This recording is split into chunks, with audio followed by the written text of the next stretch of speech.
What's going on? This is Dan Corrigan. We got another trick tip tutorial for you today. This time it's going to be back 50-50s. And for once, I'm not as hurt as I have been, but I'm actually not doing this tutorial because I'm here with my friend who happens to have very good back 50-50s. So I'm here with Decker. He's going to explain and do all of my work while I get paid for it. Go right ahead. Truth be told, I just didn't want to film another video. I didn't want to be the one filming. Oh, nice. Okay, here we go. Back 50-50s, beyond satisfying trick. There's something different about them than front 50-50s. We're also going to be talking specifically about doing this trick on a round bar because it is, I mean, you can go as far to say as it's a different trick, I feel like, because your pinch is different, your lock-in is different. You can lock in actually multiple ways. But you know, on a ledge, it's you're locking in all toe side because you got the back of the ledge to rest your heels on. This, it's all about the pinch, all about the pinch. And when I first saw, like that trick actually recently became popular. I want to say in the last 6 or 7 years. That might not be super recent to some, but yeah, it still kind of feels recent to me. People were doing them, but now people like figured out how to like kind of go slow and cross lock and sit on these ridiculously big rails. Right, and that's something I want to talk about. The cross lock is like this thing now. Some of you might have not even been skating long enough to even know before cross lock was even a thing, but that's a thing now. That's what you aim for when doing back 50-50s, and some even do it front side. It used to be an accident, like, oh, he locked in crazy, but now it's like, oh no, that's how I want to lock in. Right. Now it's the desired. It is the desired pinch. So first off, I'm going to assume that if you're wanting to learn how to do this, you probably have a good understanding and the basics of grinds down thus far. If you're taking back 50-50s to a rail, I'm going to assume you know how to front board, back board, front 50, Smiths and Feebles. Feebles is actually something I would recommend learning before this. So I'm going to assume that you already know how to do that because that is a very common trick you want to learn after board slides. It's kind of going up the hierarchy, I would say.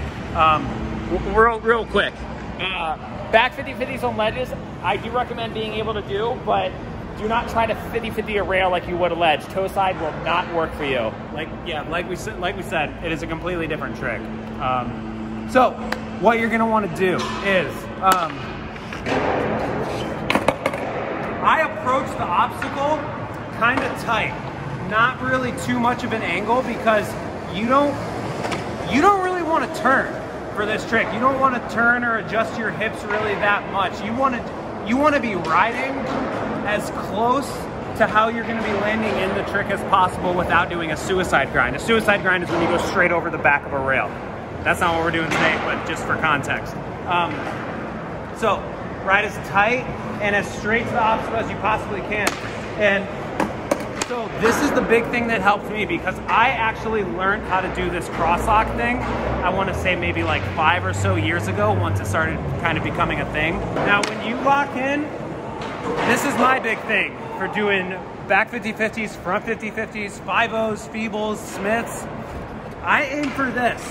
I keep all of my focus on this pinch right here, assuming you're regular like me. If you're goofy, the heel side pinch. Yeah, if you're goofy, it's gonna be your heel side pinch. Back foot, heel side. Right, back foot, heel side. This is what I put all my focus on because this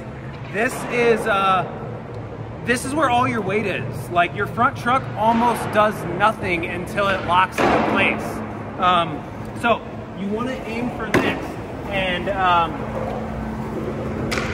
right here, this is what you want to aim for.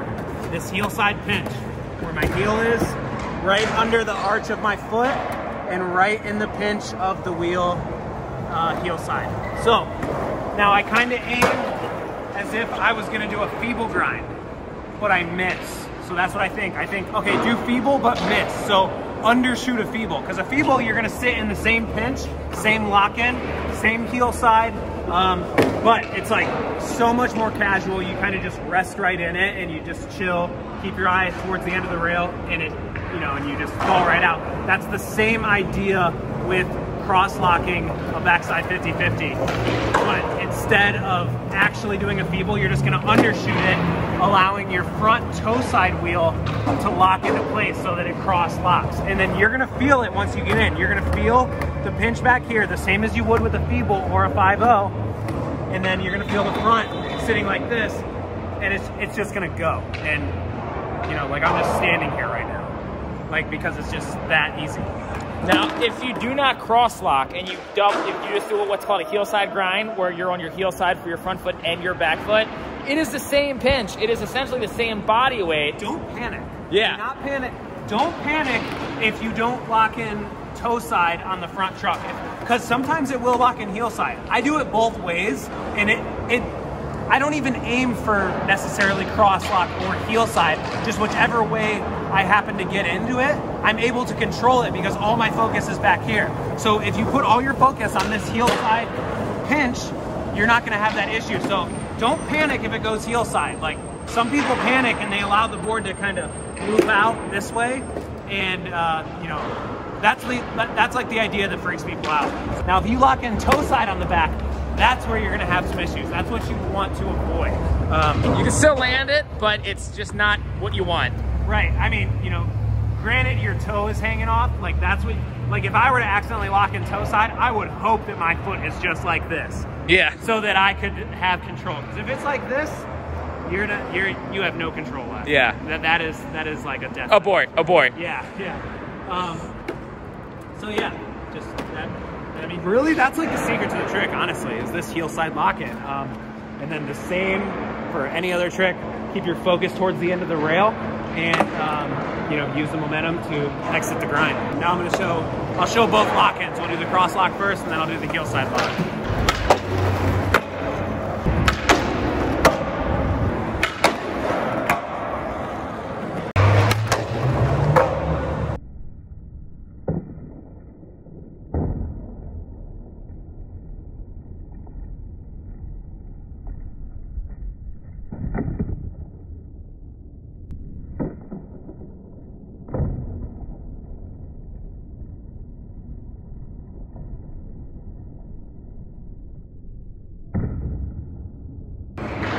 All right, let's see some heel side.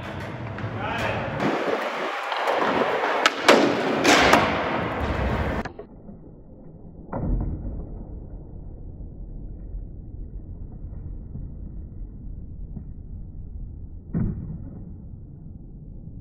One thing I did forget to mention was body weight and staying centered. So, you know, you kind of, for heel side, it's a little different. You kind of want to keep your shoulders slightly open, mostly parallel with the obstacle though.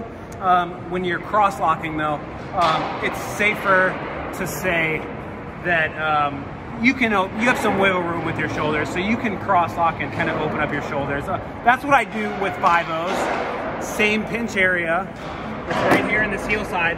When I do 5-0s, I open up my shoulders and I stay centered over this. So with backside 50-50 cross-lock, you can open up your shoulders comfortably and still be like perfectly in the pinch and in the areas of the grind that you need to be, you know, safely. That's always a big thing for me, like being able to relax my shoulders and have them opened to a place of comfort for me, because if you're comfortable like in the grind or in the trick, that's gonna make all the difference. That's gonna make all the difference when it comes to confidence and just being able to do the trick consistently. And after doing a couple, I've noticed that, you know, that's kind of what my upper body was doing, depending on which way I was deciding to pinch, whether it was heel side or cross lock.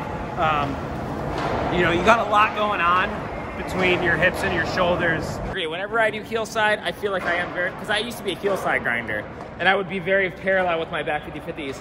But with cross locking, it's very feeble-esque, where you're sort of opened up, and like, I prefer to be more like facing the obstacle with my chest slightly diagonal to it than being completely parallel. You're ready to face, you're like ready to attack and face danger if need be. Yeah, that's right. Even though it's safer if you ask me to cross lock. Eliminate all threats. Yeah, eliminate all the threats. So the rail that we just did that tutorial on, not for sale, but you could get this rail for free. We did a whole tutorial on how to build this rail for free and where to get the material for free. But this isn't the highest quality of an obstacle. It's not perfect. It's not gonna last forever. As you can see, it's already getting some dings and chips from us skating it just a couple times. So if you want a longer lasting rail, we do sell some professionally made, professionally welded, professionally designed by skateboarders for skateboarders. We have skateboarders weld them, we're a skateboard company that is run by a skateboarder. The owner, Corey Keene, skates all the time. So he knows what he's talking about, and it's going to be stable, it's going to be adjustable, and it's going to be really good to learn tricks on. But if you can't afford to buy a rail, that's why we have tutorials for things like this. Definitely a ton of fun to skateboard. Until next time, I'd like to thank Dale for giving us the tips. See ya.